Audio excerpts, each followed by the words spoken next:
Cut the music. Good morning, y'all.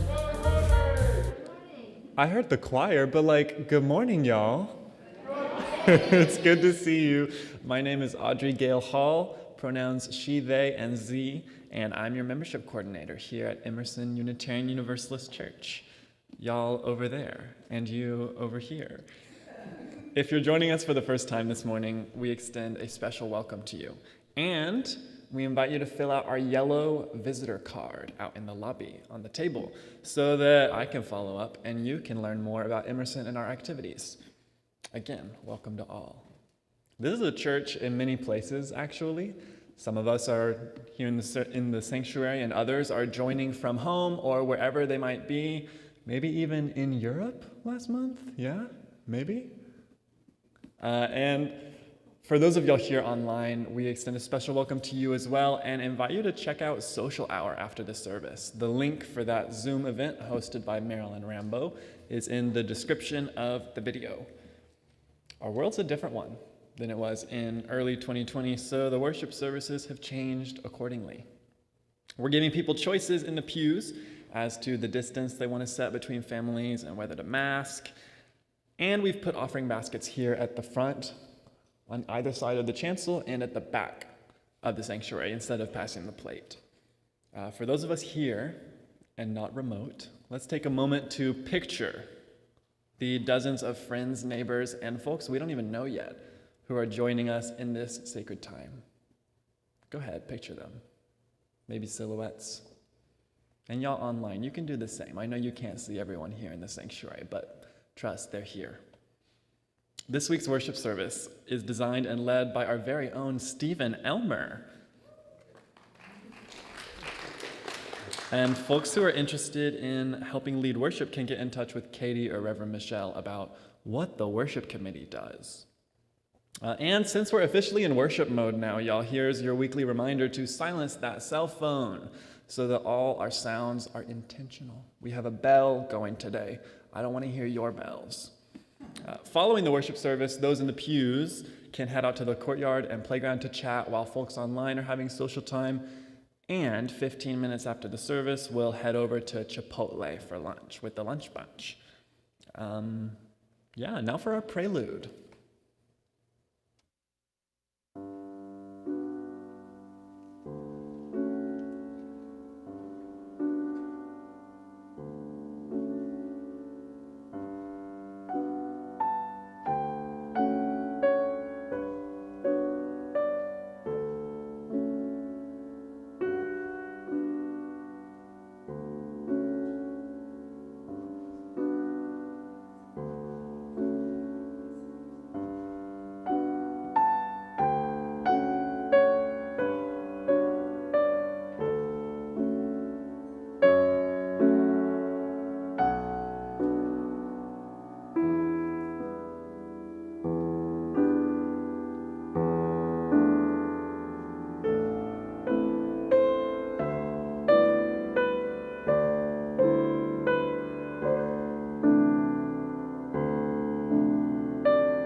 And I want to invite Atticus Elmer up to the chancel for the chalice lighting.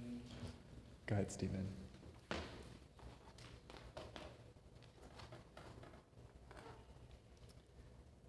We are going to do the chalice lighting this is normally an incense offering that we offer in the Plum Village tradition. I've altered it a little bit to represent a chalice rather than incense. Ready?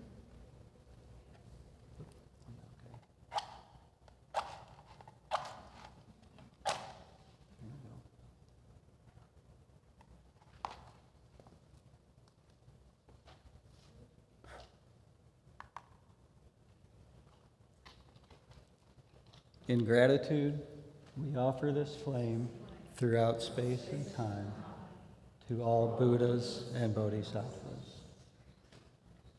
May it be bright as the sun itself, reflecting careful efforts, wholehearted awareness, and the fruit of understanding slowly ripening. May we and all beings be companions of Buddhas and Bodhisattvas. May we awaken from forgetfulness and realize our true home.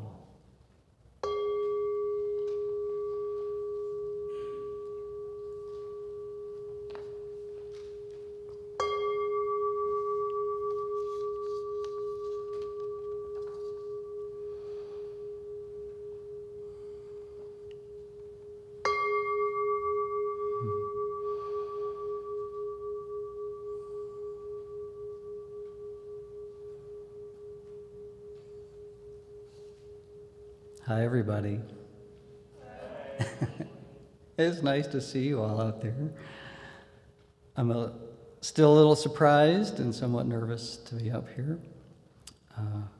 Today's service is the culmination of 2 or 3 years of practice with the elements we're offering today, coupled with my attendance at the spring retreat, where I found myself offering an impromptu version of what we're doing today. It was kind of abbreviated, and it actually was a trial run for offering something similar to this at the Sangha that I attend.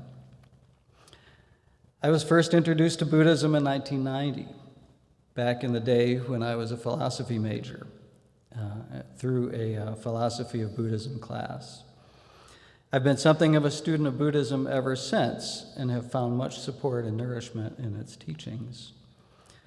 I began practicing formally with a Sangha here in Houston about 3 years ago, in the midst of the unraveling of my marriage and the eventual dissolution of my family. Needless to say, it was a very painful and difficult time for me. Some here today know and have borne witness to the story. I work frequently with the practice songs and meditation that we are going to lead you through today, and it has served me well as I've gone through this unpleasant process. Today, in addition to my spotty daily practice, I practice weekly with the Mindfulness Practice Community of Houston, a Sangha in the tradition of Plum Village, a community founded by Thich Nhat Hanh in 1982. Thich Nhat Hanh, or Thai, which is Vietnamese for teacher, was a Vietnamese Zen master who came up during the Vietnam War. He was moved by what he experienced then to seek for a more active way to practice Buddhism, and today is known as the father of engaged Buddhism. We often talk of social justice, activism, and affecting change here at Emerson.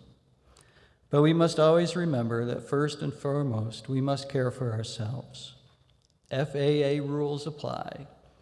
We must begin with our own oxygen masks before we go out into the world to serve others. I like to think of this work as internal activism. Hopefully today's service will do that for us, and you will find it nourishing and inspiring. The first song we're about to sing is a practice song in Plum Village tradition, and it holds a very special place in my heart. I first encountered this in the midst of despair. I'd started showing up to Sangha, and I hadn't been around like live music or a voice or for a long, long time. And at Sangha one day, we sang this song, and it was like cool water. It just poured over me. So with that, let us sing.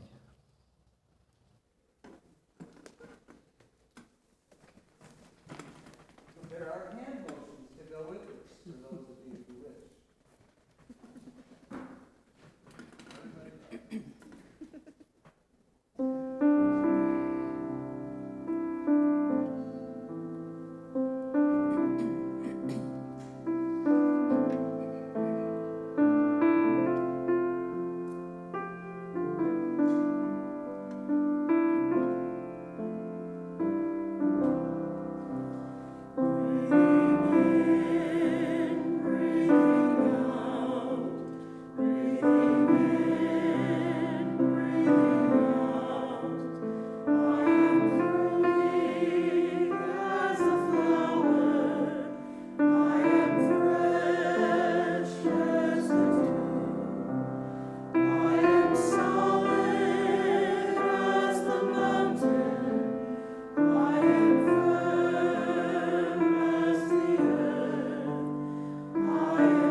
Our story today is a traditional Buddhist tale.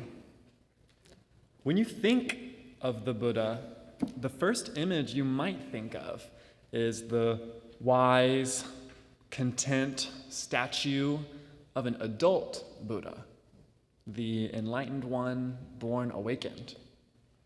But he was born a prince, Siddhartha Gautama, of a kingdom in the foothills of the Himalayas.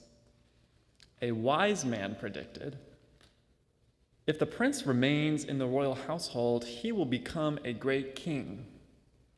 But if he leaves the household, he will find truth and become a great holy man. His father, the king, pictured Siddhartha as a holy man, a wandering teacher with a begging bowl. That was not the life he wanted for his only son, so he surrounded the boy with everything he would ever need or want. Siddhartha grew strong and smart.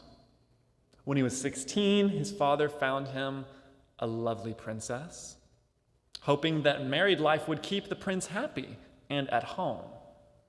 And so it was for the next 13 years.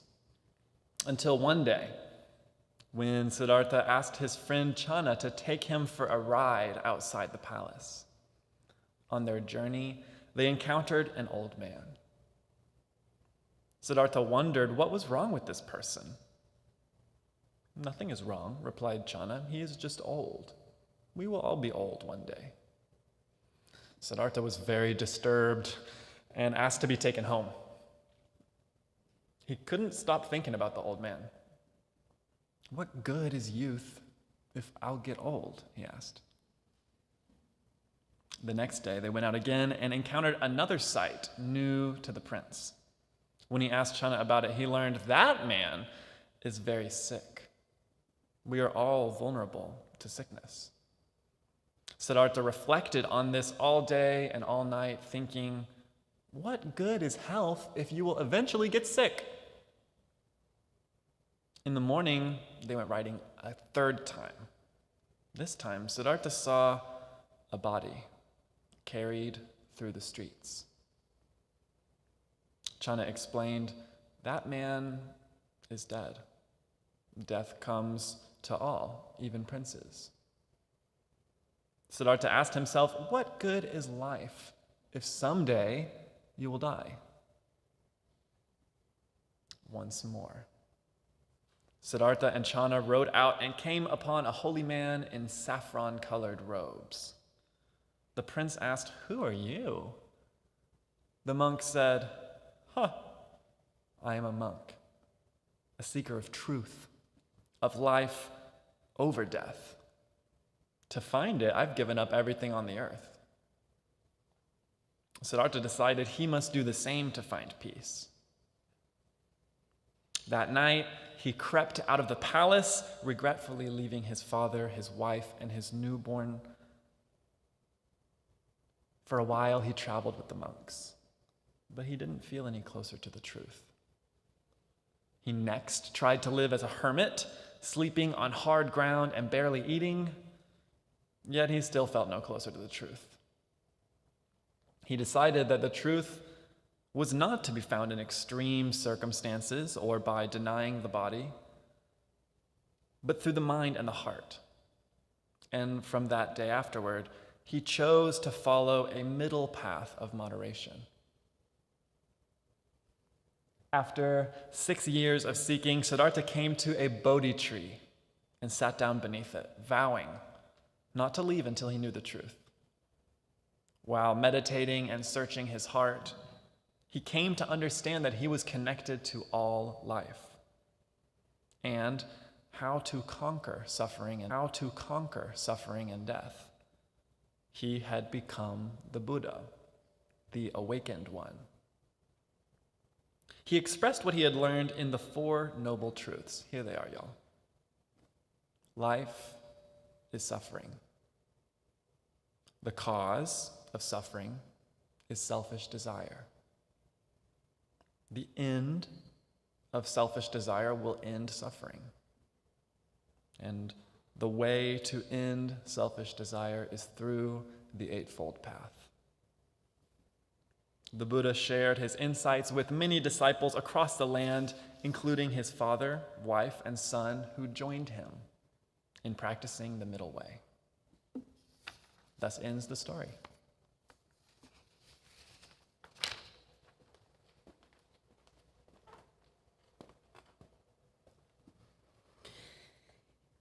Giving out of what is our own is a transformative act.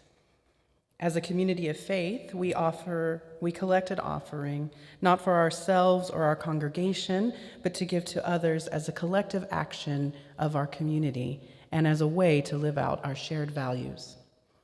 Please give with a generous heart to support our September Share the Plate recipient, the Women's Home.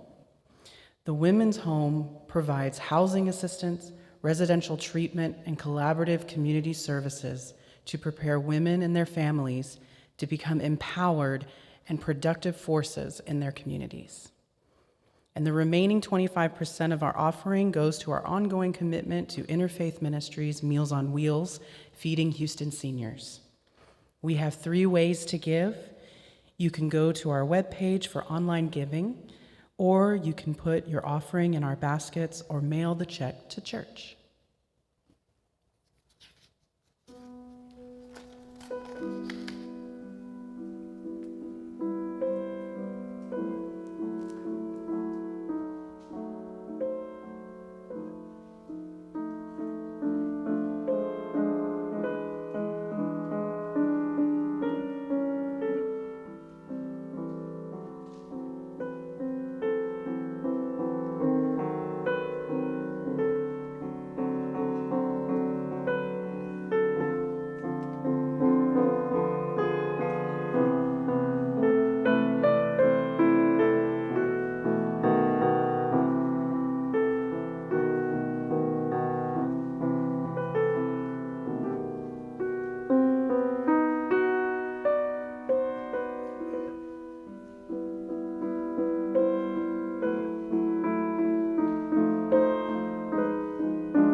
Thank you, Sean.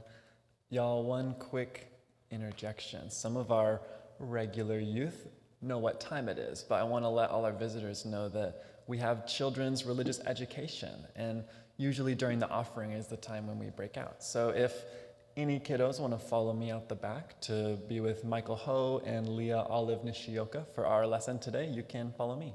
And if you want to stay, that's okay too.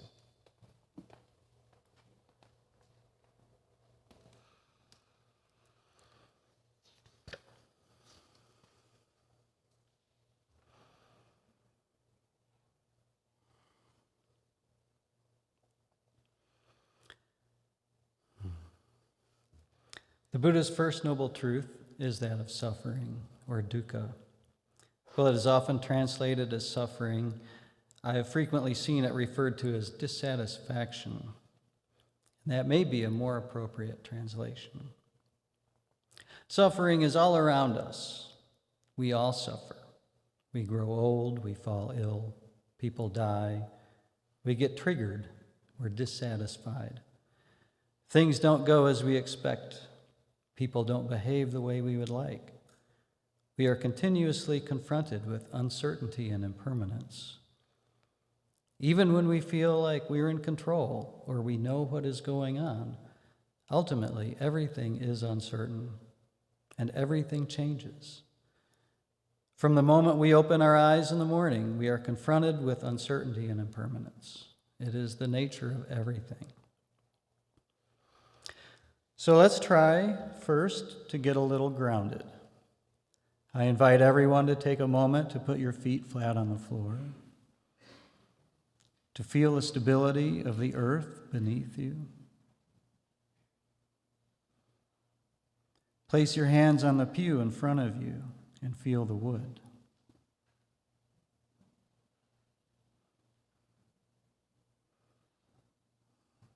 If someone is sitting next to you, reach out and hold their hand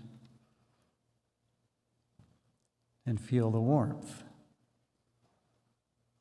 Or if their hand is colder than yours, be aware that the warmth from your hand is transferring into their hand.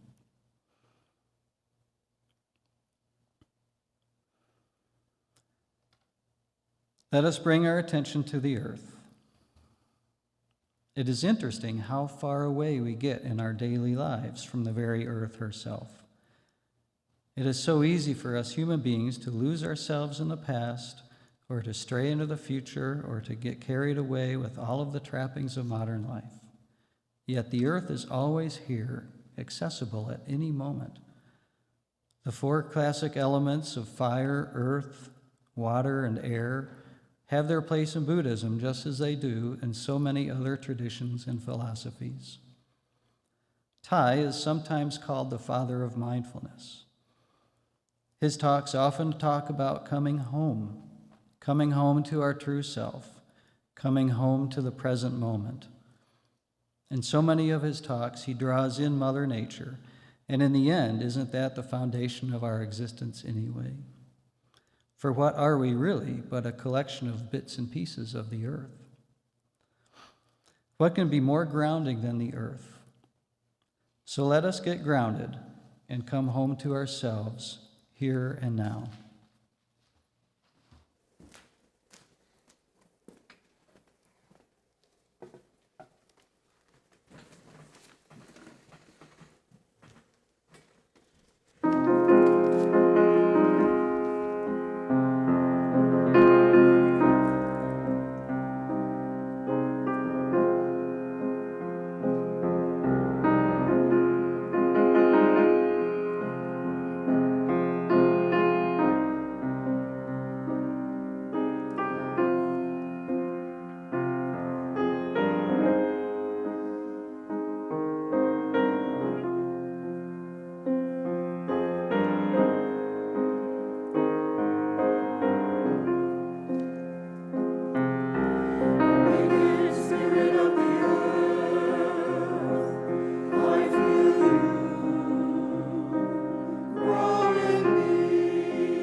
That was lovely. Are we home now? Next, I want to talk about the four great catalysts of awakening. Thai refers to them as the four elements of true love. Pema Chodron has referred to them as the four limitless ones. They've also been called the four immeasurables, the four Brahma-viharas, the four sublime states, and many other things, because Buddhists like to have 4 of things, and 8 of things, and 3 and 6 and 9 of things. The 4 are loving kindness, or maitri, compassion, or karuna, equanimity, or upekkha, and joy, or mudita. They're all pretty self-explanatory. Loving kindness is, well, being loving and kind. Compassion, that feeling of desire to alleviate suffering. Equanimity, peace of mind. And joy, happiness. Just like the earth, these 4 are also available and accessible to us. The conditions of these are always present, no matter what sort of unpleasantness is going on in our lives. These are always there for us. In some ways, I suppose they are a shorthand for the Noble Eightfold Path, the path prescribed by the Buddha as the answer to the first noble truth of suffering. The Eightfold Path is right view, right intention, right speech, right action, right livelihood, right effort, right concentration, and right mindfulness. In reflecting upon these, I can see how each can be embodied in one or more of these 4 catalysts. And when I am bringing up the 4 catalysts in myself, the path naturally follows.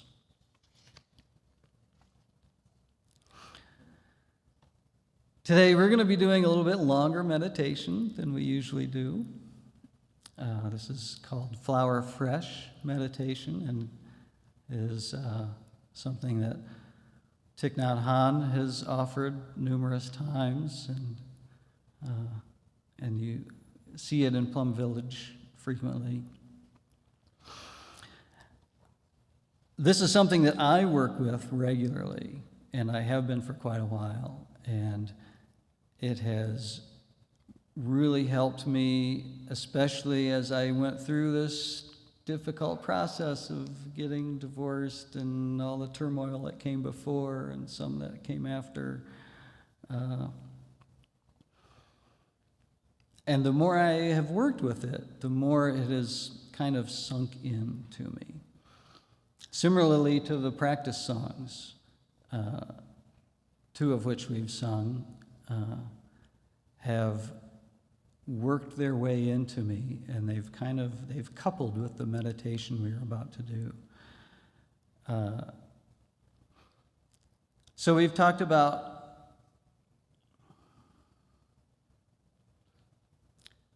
the elements, and we've talked a little bit about the 4 limitless ones. And throughout, we've had some imagery, right? So we've had the element of fire, and we've had mountains and earth, and we've had water and rain, and we've had spaciousness and air. And I bring up, as I've worked with this practice, I've slowly put together the imagery with the elements, with the limitless ones, and to tell you the truth, I mean, I've actually gotten to being a software developer. I've gotten to the point where I've developed a whole spreadsheet now for myself, right, that has everything kind of all laid out. I often initiate my daily sitting practice with a few minutes of working with this Flower Fresh meditation and bring this stuff up. So first, we'll talk a little bit about flower.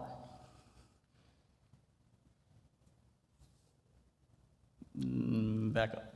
There, back. Back.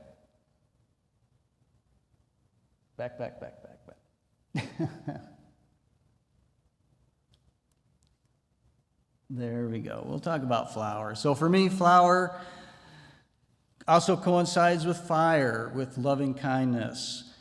When I think of flower, when I'm doing this practice, I think of fragility and freshness and rebirth and vulnerability. Fire, also creativity and becoming, love, passion, change, sex. I think of my son Atticus when I contemplate flower. And it just, that's fresh, right?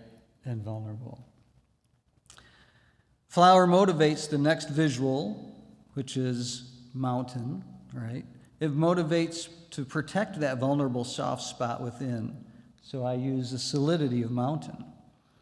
We talk about mountain and the earth, and I tend to map that to compassion, to solidity and stability and steadfastness, not being easily moved, being deeply rooted, like the strong sycamore or the supple birch.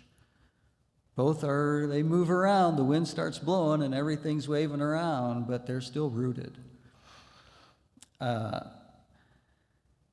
I think of the earth as healing and safe, as offering well-being and health.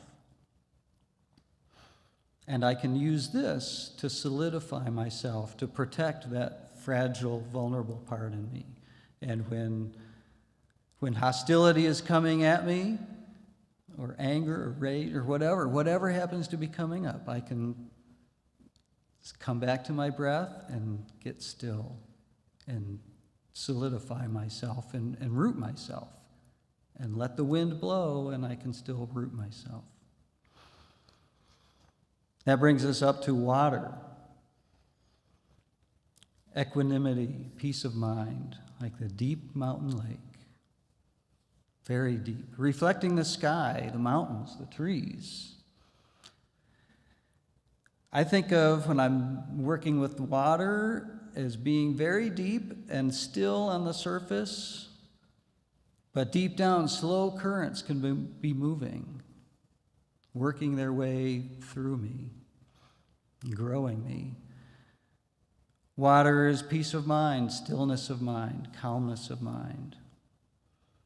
It's when our minds are still that we are able to see things as they truly are.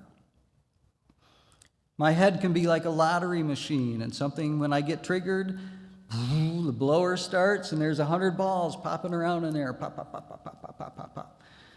And I know when that's going on, if I open my mouth, that's like opening the little door, and I have no control what's going to pop out. Some random thing is going to pop out, 90% of which is driven by old ideas and social ideas and trauma and all this crazy stuff, right?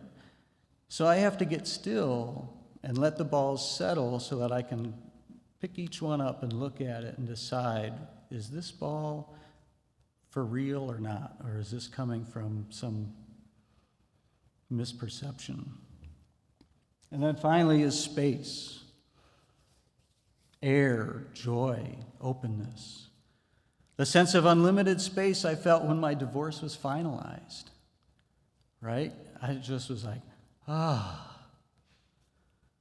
Openness, open-heartedness, open-mindedness, happiness, joy, and open field. When I think of space and joy, I think of children running and playing out in the field, laughing.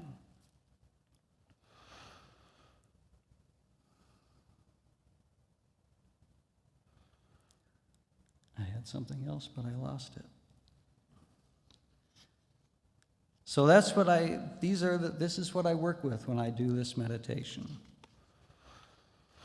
And that brings us to the heart of our practice today.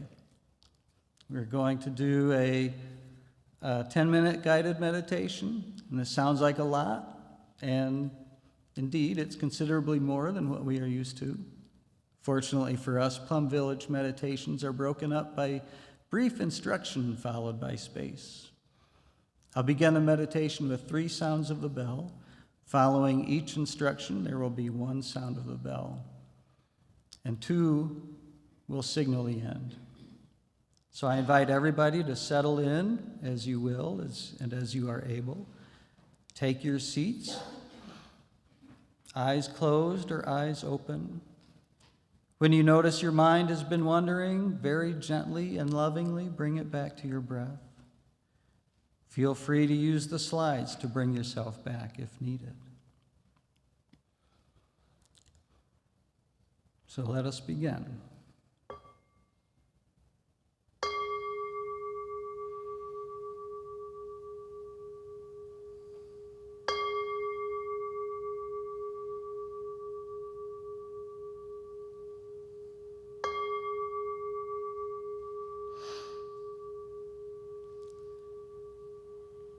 Breathing in, I know that I am breathing in. Breathing out, I know I am breathing out. In, out.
Breathing in, I see myself as a flower.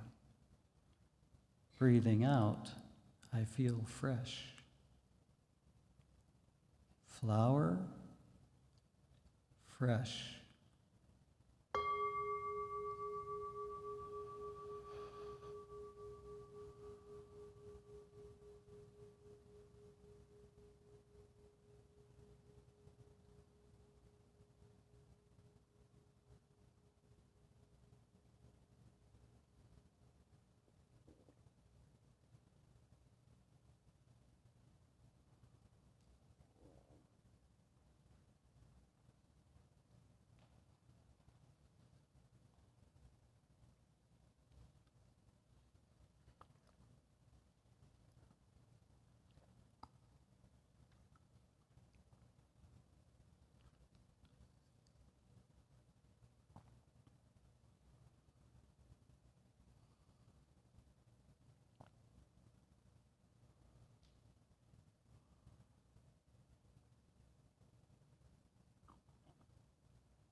Breathing in, I see myself as a mountain. Breathing out, I feel solid. Mountain, solid.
Breathing in, I see myself as still water.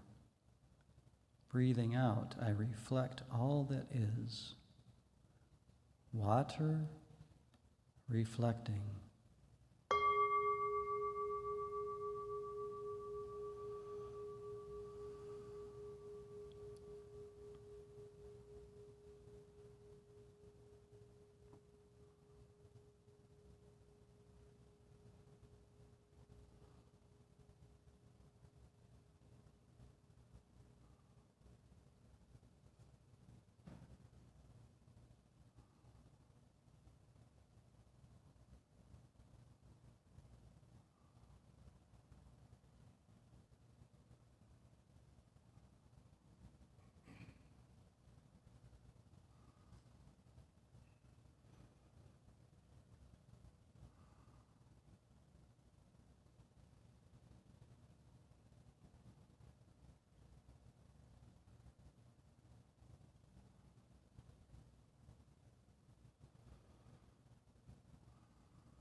Breathing in, I see myself as space.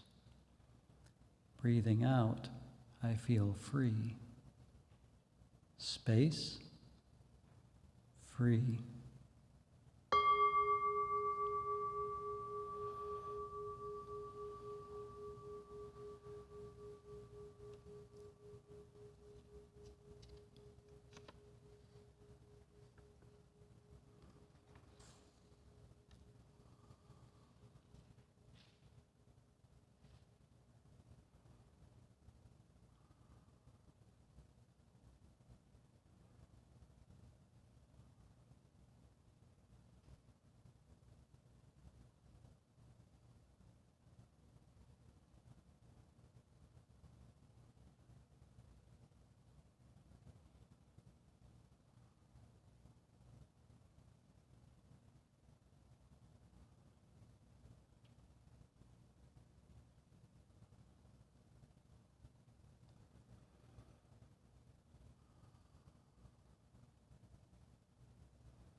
We can all come back now.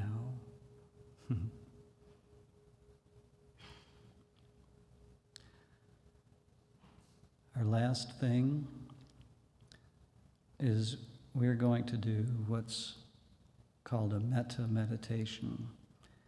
Having cared for ourselves and prepared our minds and hearts, perhaps now we're ready to take this out into the world. Metta is also referred to as loving kindness meditation. It's sort of a prayer, it's a wish for the well-being of oneself and others. Traditionally, you start by wishing for these things for yourself, and then for someone for whom it naturally arises, like my son, right? Then a good friend, then somebody who's neutral, right? The person at the grocery store. Then somebody who maybe you don't get along with so well, with whom you have some conflict.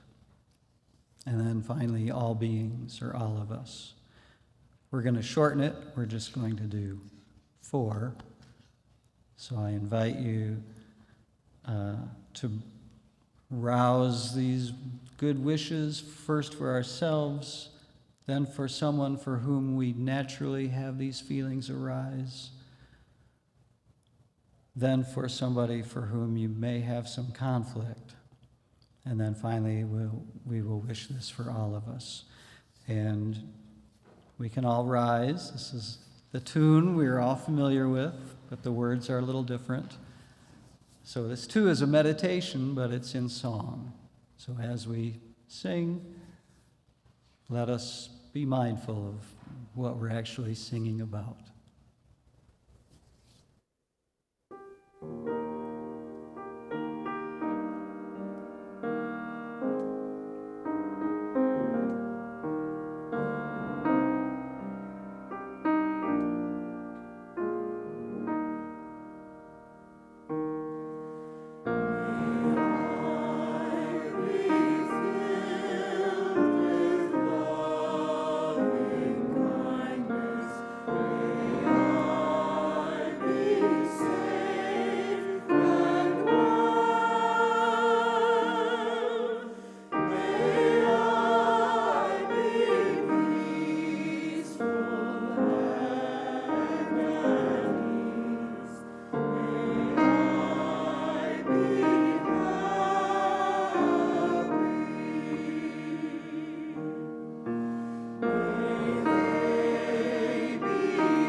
The notion of merit can be an important concept in Buddhism.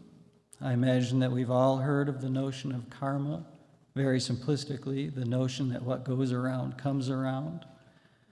Merit is essentially that good karmic energy that is accumulated by wholesome thoughts, words, and actions. Buddhism introduces the notion of the bodhisattva. A bodhisattva is someone who is on the verge of enlightenment, who perhaps has an accumulation of enough merit to be liberated into nirvana, yet out of compassion has chosen to stay and help until all beings are ready to pass to enlightenment. In the spirit of the bodhisattva vow, it is also often customary at the end of a Buddhist ceremony to share the accumulated merit with all beings to further everyone's progress toward enlightenment. So with that in mind, let us collectively share the merit of today's practice as we extinguish our chalice, releasing the energy of the morning into the world for all to partake of. May the merit of our practice benefit all beings in the 10 directions and across the 3 times.